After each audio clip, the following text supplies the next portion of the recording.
Le vent souffle sur les plaines de la Bretagne armoricaine. Je jette un dernier regard sur ma femme, mon fils et mon domaine. Hakim, le fils du forgeron, est venu me chercher. Les druides ont décidé de mener le combat dans la vallée, là où tous nos ancêtres de géants guerriers celtes, après la grande bataille, se sont imposés là en maître. C'est l'heure maintenant de défendre notre terre contre une armée de Simuriens prête à croiser le fer. Toute la tribu s'est réunie autour du grand menhir pour invoquer les dieux afin qu'ils puissent nous bénir. Après cette prière avec mes frères sans faire état de zèle, le chef nous a donné à tous des gorges et d'hydromel. Pour le courage, pour pas qu'il y ait de faille, pour rester grand et fier quand nous serons dans la bataille. Car c'est la première fois pour moi que je pars au combat, et j'espère être digne de la tribu de Dana.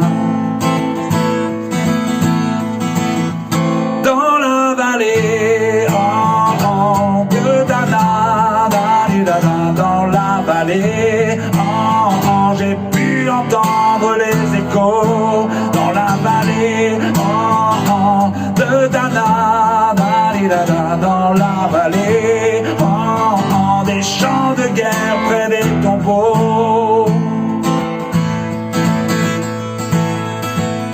Après quelques incantations de druides et de magie, toute la tribu le glaive en main courait vers l'ennemi. La lutte était terrible et je ne voyais que des ombres tranchant l'ennemi qui revenait juste en tournombre. Les frères tombaient l'un après l'autre devant mon regard, sous le poids des armes que possédaient tous ces barbares. Des lances, des haches, des épées dans le jardin d'Éden, qui écoulaient le sang de l'herbe verte de la plaine. Comme ces jours de peine où l'homme se traîne à la limite du règne du mal et de la haine. Fallait-il continuer ce combat déjà perdu? Mais telle était la fierté de toute la tribu.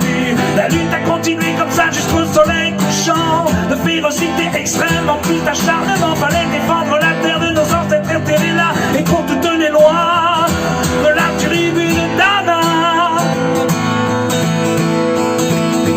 Dans la vallée, de Dana, dans la vallée, j'ai pu entendre les échos.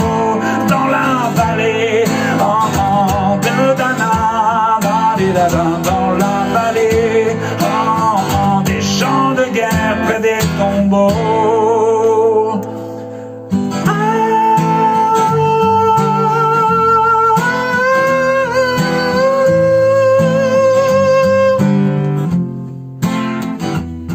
Au bout de la vallée, on entendait le son d'une corne, d'un chef ennemi qui rappelait toute sa horde. Avait-il compris les conduirait jusqu'en enfer, et qu'à la tribu de Dana appartenaient ces terres? Les guerriers repartaient et je ne comprenais pas tout le chemin qu'ils avaient fait pour en arriver là. Quand mon regard se posa tout autour de moi, j'étais le seul debout et de la tribu, voilà pourquoi mes doigts se sont écartés tout en lâchant mes armes, et le long de mes joues se sont mis à couler des larmes. Je ne comprenais pas pourquoi les dieux m'ont épargné de ce jour noir de notre histoire que j'ai compté. Le vent souffle toujours sur la Bretagne armoricaine, et j'ai rejoint ma femme, mon fils et mon domaine. J'ai tout reconstruit de mes mains pour en arriver là. Je suis devenu roi de la tribu de Dana.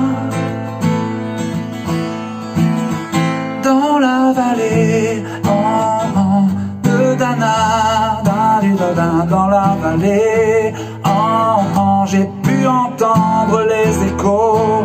Dans la vallée, de Dana, dans la vallée, des champs de guerre près des